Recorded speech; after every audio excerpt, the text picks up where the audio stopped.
ہم کریں گے ہر مظلوم کی حمایت۔ बिस्मिल्लाहिर्रहमानिर्रहीम। अस्सलाम वालेकुम। मैं हूं हुरैन फातिमा और आप देख रहे हैं हिमायती न्यूज HD चैनल। नजर डालते हैं आज की अहम खबरों पर। गुलशन हदीद में पुलिस का शानदार एक्शन, 2 डाकू पुलिस मुकाबले में जख्मी, इलाके में खौफ का राज खत्म करने का अज़म।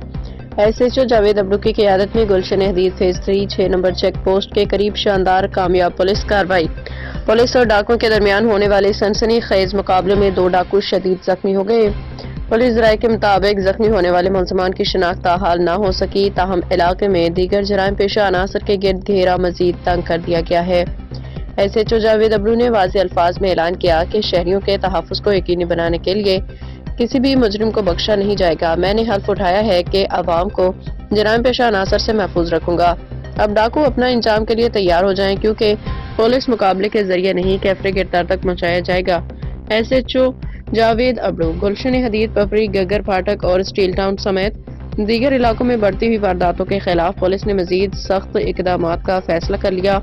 शहरियों ने SHO जावेद अब्दू और उनकी टीम की बहादुरी को सराहते हुए उम्मीद जाहिर की है कि क्रैकडाउन इलाके में मुकम्मल अमन और अमान के क़याम का पेश क़ैमा साबित होगा। रिपोर्ट हाकिम अली दल। अब तक के लिए इतना ही। मजीद खबरों और अपडेट्स के लिए देखते रहें हिमायती न्यूज HD चैनल।